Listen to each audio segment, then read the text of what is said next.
أعوذ بالله من الشيطان الرجيم بسم الله الرحمن الرحيم حتى إذا أتوا على واد النمل قالت نملة يا أيها النمل ادخلوا مساكنكم لا يحطمنكم سليمان وجنوده وهم لا يشعرون فتبسم ضاحكا من قولها وقال رب أوزعني أن أشكر نعمتك التي أنعمت علي وعلى والدي وأن أعمل صالحا ترضاه وأدخلني برحمتك في عبادك الصالحين۔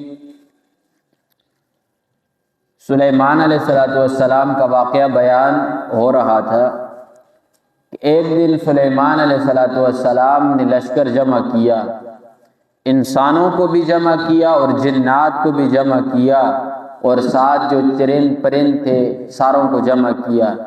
اچھا، یہ واقعہ اس وقت کا ہے جب تک ہوا سلیمان علیہ السلام کی تابع نہیں کی گئی تھی، زمینی سفر جب کیا کرتے تھے۔ سارے لشکر کو جمع کیا، جمع کرنے کے بعد لشکر چلانے والے جو لوگ تھے ان کو بھی مقرر کیا کہ وقتاً فوقتاً یہ لشکر کو روکیں گے، روکنے کے بعد آگے چلائیں گے۔ فرمایا سفر انہوں نے شروع کیا حتی اذا اتو، یہاں تک کہ وہ لوگ آگے علی واد النمل، چونٹیوں کی ایک وادی کے اوپر، ایک ایسی بستی کے اوپر ان کا گزر ہوا جہاں چونٹیاں کثیر تعداد کے اندر تھیں۔ آپ نے دیکھا ہوگا کہ بعض موسم ایسا آ جاتا ہے کہ چونٹیاں ہی چونٹیاں ہوتی ہیں ہر جگہ پر۔ فرمایا یہ بھی ایک ایسے وقت کے اندر اور ایسی جگہ پر پہنچے جہاں چونٹیاں کثیر تعداد کے اندر تھی۔ قالت نملۃ، ایک چونٹی بولی، یہ چونٹی مؤنث تھی، مادہ تھی یعنی، اور روایات کے اندر یہاں تک آیا ہے کہ یہ چونٹی لنگڑی تھی۔ کہنے لگی یا ایھا النمل، اے چونٹیوں، یعنی ساری کی ساری چونٹیوں سے مخاطب ہوئی۔ مخاطب ہونے کے بعد کہنے لگی ادخلوا مساکنکم، داخل ہو جاؤ اپنے بلوں کے اندر، اپنے گھروں کے اندر، باہر مت رہنا۔ کیوں؟ لا یحطمنکم سلیمان وجنودہ، کہیں سلیمان اور اس کا جو لشکر آ رہا ہے وہ تمہیں کچل نہ دے پاؤں تلے۔ ان کے گھوڑے آئیں گے، وہ خود آئیں گے، وہ تمہیں پاؤں تلے رون دیں گے اگر تم باہر ہوئی۔ وَهُمْ لَا يَشْعُرُونَ، اور ان کا جو لشکر ہے جان بوجھ کر تمہیں نہیں رون دے گا، نہ سمجھی کے اندر۔ اب اتنا بڑا زیادہ لشکر ہو، اسے کیا پتہ چلتا ہے میرے پاؤں کے نیچے کیا چیز ہے۔ اب حج کے دوران جب انسان جاتا ہے، کوئی شخص اپنے پاؤں کو دیکھ سکتا ہے؟ نہیں دیکھ سکتا، جڑے ہوئے ہوتے ہیں لوگ۔ تو سلیمان علیہ السلام کا جو لشکر کتنا ہی بڑا تھا کہ اس کے جو چلانے والے لوگ تھے لشکر کے، وہ بھی سینکڑوں اور ہزاروں کی تعداد کے اندر۔ فرمایا انہیں پتہ نہیں چلے گا، وہ تمہیں رون دیں گے۔ اب یہاں پر آیت کے اندر بات کیا سمجھائی جا رہی ہے، اس کے اوپر غور کرنا ضروری ہے۔ اللہ نے ایک ایسی چیز سے یہ بات کہلوائی جو ہماری انسانوں کی نظروں کے اندر بہت ہی حقیر سی چیز ہے۔ چونٹی کو ہم کیا سمجھتے ہیں؟ کچھ بھی نہیں، پاؤں کے تلے آ گئی تو ہم کہتے ہیں چونٹی ہی تو تھی نا، چلی گئی نا، کوئی پریشانی کی بات ہم محسوس نہیں کرتے، کوئی وقت، کوئی اہمیت چونٹی کو ہم نہیں دیتے۔ اچھا، اس چونٹی کو اللہ نے کتنا زیادہ شعور دیا ہے۔ اللہ یہ سمجھانا چاہ رہا ہے کہ میں نے ایک چونٹی کا ذہن اتنا زیادہ رکھا ہے کہ وہ ایک چونٹی اٹھ کر ساری کی ساری چونٹیوں کو کہہ رہی ہے کہ تم نے سلیمان کے لشکر سے بچنا ہے۔ یہ ہمدردی اللہ نے جانوروں کے اندر رکھی ہوئی ہے، حیوانوں کے اندر رکھی ہوئی ہے۔ 10 جانور ہوں، ان 10 جانوروں کے اندر اگر ایک جانور کے اوپر حملہ ہو جائے، وہ 9 جانور آئیں گے اپنے اس جانور کو بچانے کے لیے۔ بیڑیا آ جائے شیر آ جائے حملہ کرنے کے لیے ایک جانور کے اوپر، ہرن لے لیں، کوئی چیز لے لیں، وہ 9 جانور اس اپنی جنس والے کو، ایسا اس کا جانور ہے، اسے بچانے کے لیے وہ آئیں گے کہ نہیں آئیں گے؟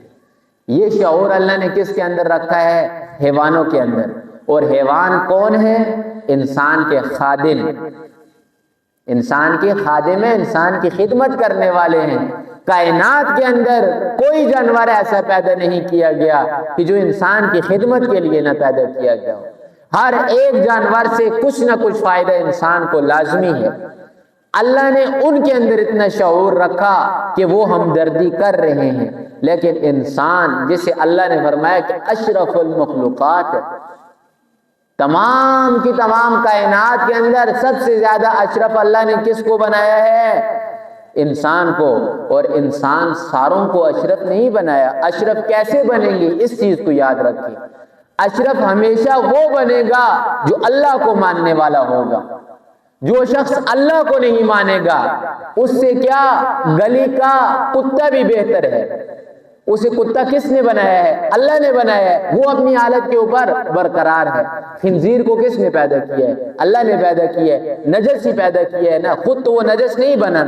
خنزیر کو کس نے پیدا کیا؟ اللہ نے پیدا کیا، نجس ہی پیدا کیا، اپنی حالت کے اوپر برقرار ہے، اس نے اللہ کی نافرمانی نہیں کی۔ لیکن انسان کو اللہ نے اشرف بنایا، کیوں بنایا؟ اپنی عبادت کے لیے، کہ میرے سامنے سر جھکائے گا۔ اگر یہ انسان اللہ کے سامنے سر نہیں جھکاتا، جانور سے زیادہ بدتر۔ تو اللہ کیا سمجھانا چاہتے ہیں کہ میں نے چونٹی کے دل کے اندر یہ بات ڈال دی، ہمدردی ڈال لی، تو اس نے اللہ کی بات کو قبول کیا، اپنی جنس والی چونٹیوں کے ساتھ ہمدردی کی۔ لیکن مسلمان جس کا عقل، علم، دل، وحی کا علم، ساری چیزیں دے دی، ساری چیزیں ہر انسان کو پتہ ہے، ہر ایک کے اندر شعور ہے، لیکن کیا ہمدردی ختم ہوگی؟ ایک مسلمان کی بات نہیں ہو رہی، پورے کے پورے مسلمانوں کی حالت آج بالکل آئینے کی طرح آپ کے سامنے ہے۔ مسلمان کٹ رہے ہیں، مسلمان جل رہے ہیں، ظلموں کی چکیوں کے اندر پس رہے ہیں، یہاں تک کہ چھوٹے چھوٹے معصوم بچے ذبح ہو رہے ہیں، تیزاب کے اندر جلائے جا رہے ہیں، سامنے پکڑتے ہیں، سامنے جلاتے ہیں، کیمرے کی آنکھ کے سامنے، پھر پورے مسلمانوں کو دکھلاتے ہیں کہ دیکھو تمہارے بھائیوں کے ساتھ ہم کیا کر رہے ہیں، تمہاری غیرت مر چکی ہے، آج تم کچھ نہیں کر سکتے۔ کس نے کیا ہے؟ یہود نے کیا، بتا کر کیا، سر عام آ کر کیا کہ مسلمانوں تمہاری حالت یہ ہے، دیکھ لو اپنی حالت۔ کیا کر رہے ہیں؟ تعداد کے اندر کم ہے؟ نہیں کم، جتنی زیادہ مسلمانوں کی تعداد ہے اتنی کسی کی بھی نہیں۔ تعداد کے اندر پورے ہیں لیکن نہیں جڑتے، نہیں جڑتے۔ نہ جڑنے کی وجہ کیا ہے؟ ہمدردی دلوں سے نکل چکی ہے، نفسا نفسی کا دور چل رہا ہے، ہر شخص یہ چاہتا ہے میری بیوی خوش ہو، میرے بچے خوش ہوں، میرا اچھا وقت گزرے، لوگ جائیں باڑ کے اندر، مجھے لوگوں کی کوئی پرواہ نہیں۔ دوسری طرف پر دیکھ لیں آپ، کفر سارا جمع ہو چکا ہے۔ جب کفر کی بات آتی ہے نا، پھر عیسائی یہ نہیں دیکھتا کہ میں عیسائی ہوں وہ یہودی ہے، دیکھتے یہ ہیں کہ مسلمانوں کے خلاف کھڑے ہونے، مذہب چھوڑ کر دوسرے مذہب کے ساتھ جڑ جاتے ہیں۔ کفر ہے نا، مل جاتا ہے آپس کے اندر، لیکن مسلمان کبھی نہیں اٹھتا۔ مسلمان کہتے ہیں فلاں فرقے والا اٹھا ہے، میں اس کے ساتھ کیوں اٹھوں، بیٹھ جاتا ہے، دب جاتا ہے۔ یہی وجہ ہے مسلمانوں کے اختلافات کی کہ آج ادھر فلسطین والے کٹ رہے ہیں، ہم خاموش تماشائی بن کر دیکھ رہے ہیں، لیکن یاد رکھ لیں دنیا مکافات عمل ہے، آج ان کے ساتھ ہو رہا ہے، کل ہمارے ساتھ ضرور ہوگا۔ آپ دیکھ لیں جو حالات فلسطین کے اندر بنے ہیں وہی حالات پاکستان کے اندر بھی بنیں گے، پھر وہ دوسرے ممالک وہ ہمارا تماشا دیکھیں گے، پھر ہم کیا کریں گے؟ جولیاں پکڑ کر دعائیں کریں گے۔ یاد رکھ لیں اس وقت ہماری دعائیں ہمارے کام نہیں آئیں گی۔ اس چونٹی کی مثال ہم لوگوں کے لیے کافی ہے، اگر ایک ہو جائیں گے کفر ہو نہیں سکتا کہ ہمارے اوپر حملہ کر سکے۔ آج کفر جڑا ہوا ہے۔ امریکہ یہ نہیں دیکھتا اسرائیل دوسرا ملک ہے، برطانیہ نے یہ نہیں دیکھتا کہ امریکہ دوسرا ہے، یہ اسرائیل دوسرا ہے، سارے اس طرح ایک ہیں۔ یہودی، عیسائی، مشرک، سارے کے سارے اس طرح ایک ہوئے ہیں اور مسلمانوں کو پیس رہے ہیں، ظلم تلے دبا ہوا ہے۔ یہ سارے مل کر مسلمانوں کے اوپر حکومت کر رہے ہیں۔ کل بھی عرض کیا تھا کہ سعودیہ یہ دین کا منبع ہے نا، ادھر سے دین اٹھا ہے نا، پوری دنیا کے لیے عرب سے اٹھا ہے نا، عرب کے اوپر انہوں نے کنٹرول کر لیا۔ مکہ سب سے زیادہ معزز جگہ، اس کے بعد مدینہ، حرمین جنہیں آپ کہتے ہیں، یہ دو عظیم جگہیں آپ کی، مسجد حرام اور مسجد نبوی، یہاں تک ان دونوں کے اندر بھی یہودی آ کر گھسے ہوئے ہیں۔ آج کوئی کر سکتا ہے کچھ؟ نہیں کر سکتا۔ کیوں؟ سب سے بڑی وجہ یہ ہے کہ مسلمان ٹوٹے ہوئے ہیں اور وہ لوگ جڑے ہوئے ہیں۔ اگر جڑیں گے تو آپ کا کوئی بھی بال بیکا نہیں کر سکتا، نہیں جڑیں گے آپ کی بوٹیاں اور ٹکے بنا بنا کر یہ لوگ کھائیں گے۔ یہود کا مذہب آج پھر آپ کو بتا دیں، یہود کے مذہب کے اندر یہ بات لکھی ہوئی ہے کہ صرف اور صرف دنیا کے اندر انسان ہیں تو یہودی ہیں، یہودیوں کے علاوہ دنیا کے اندر کوئی انسان نہیں۔ یہ انسان نما حیوان ہے۔ کیا کہا؟ دنیا کے اندر یہودیوں کے علاوہ جتنے لوگ ہیں وہ انسان نما حیوان ہیں۔ یہ ہماری خدمت کے لیے ہیں یہودیوں کی، جتنا انہیں پیس سکتے ہو پیسو۔ قرآن کے اندر اللہ فرماتے ہیں لیس علینا فی الامیین سبیل۔ مقولہ کس کا نقل کیا اللہ نے؟ یہودیوں کا۔ اللہ فرماتے ہیں یہ یہودی کہتے ہیں کہ یہ جو امی لوگ ہیں، ان پڑھ لوگ ہیں، یہودیوں کے علاوہ جتنے لوگ ہیں یہ ان پڑھ ہیں ان کی نظر کے اندر۔ فرمایا لیس علینا فی الامیین سبیل، ہم ان کے ساتھ جو کچھ کریں ہم سے پوچھنے والا کوئی نہیں، اللہ بھی ہم سے نہیں پوچھے گا۔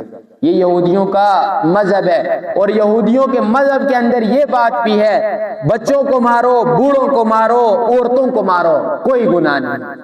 اسلام اس چیز کی آپ کو اجازت نہیں دیتا۔ اسلام کہتا ہے کہ جب لڑائی ہو عورتوں کو چھوڑ دو، بچوں کو چھوڑ دو، بوڑھوں کو چھوڑ دو، جوانوں کو، اور جو لڑائی کر سکتے ہیں ان کو مارو۔ یہ پاکیزہ مذہب ہے۔ اور ان کا جو مذہب ہے سب سے پہلا درس ان کو یہ دیتا ہے کہ بچوں کو مارو، عورتوں کو مارو، بوڑھوں کو مارو، جوان خود بخود ڈر جائے۔ یہ ان کا مذہب ہے۔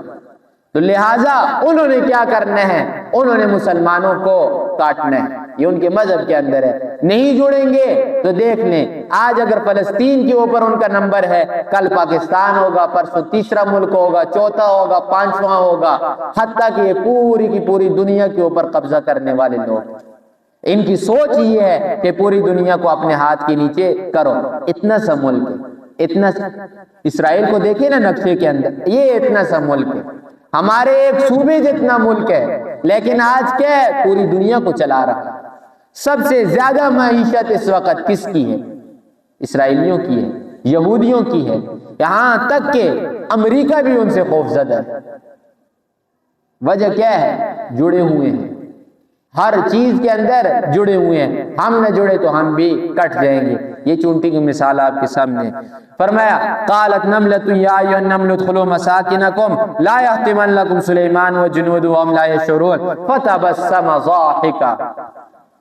سلیمان علیہ السلام کے بارے میں پہلے عرض کیا تھا، پرندوں کی اور ساری چیزوں کی بولیاں سمجھتے تھے اور سنتے تھے۔ یہ بات چونٹی نے اعلان کیا، سلیمان علیہ السلام کے کانوں پر پڑ گیا، سن لیا سلیمان علیہ السلام نے۔ فتبسم ضاحکا، سلیمان علیہ السلام مسکرائے اور ہنس کے۔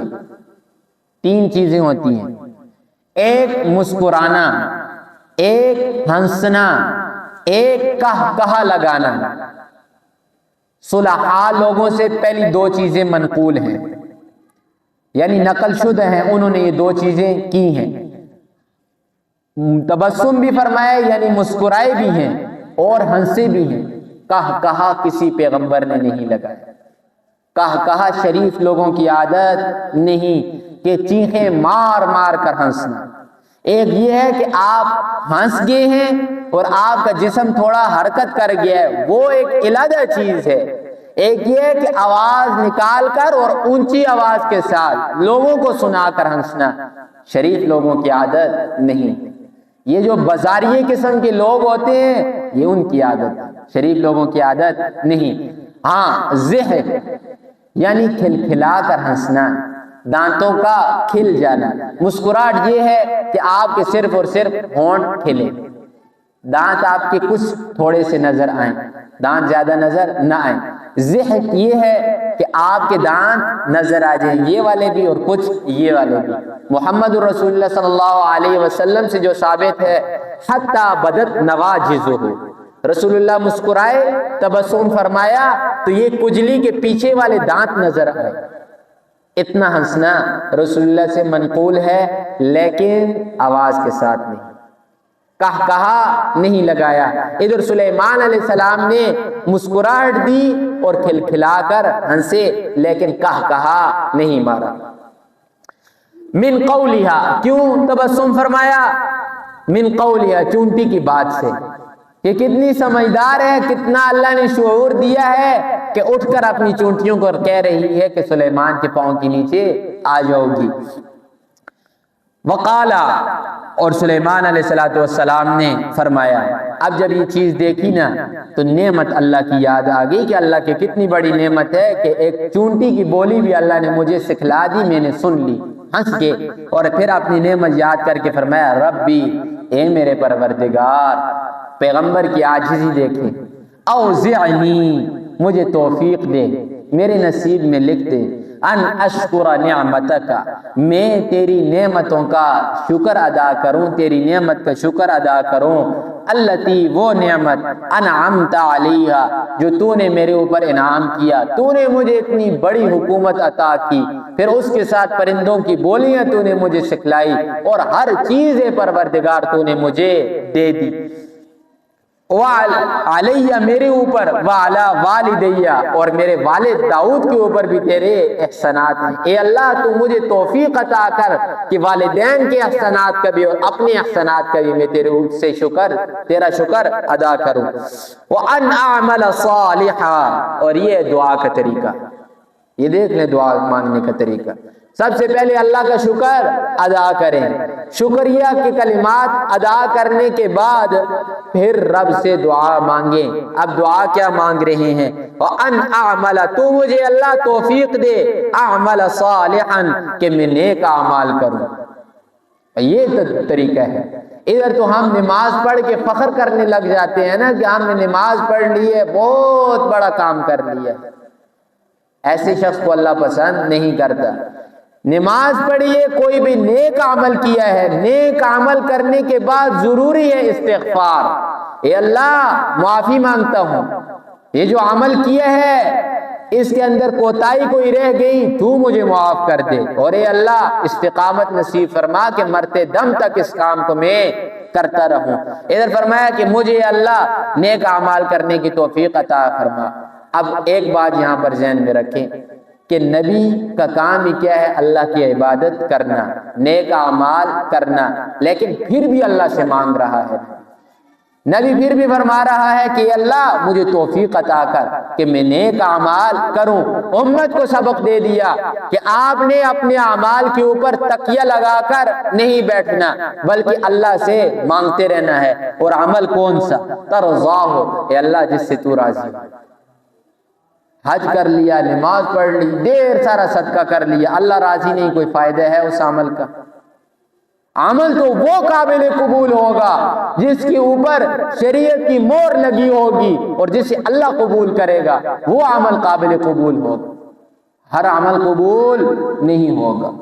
شریعت نے کوئی عمل آپ کو بتایا ہے، اس عمل کو آپ کریں گے، وہ عمل آپ سے قابل قبول ہوگا. ایک بہت زیادہ نیک کام ہے اور بہت ہی اچھا کام ہے، لیکن شریعت کی مہر نہیں لگی ہوئی، شریعت نے آپ کو نہیں بتایا ہوا، آپ وہ عمل کرتے ہیں، آپ کو کوئی کسی قسم کا ثواب نہیں. مکروہ وقت کے اندر نماز پڑھنا منع ہے کہ نہیں؟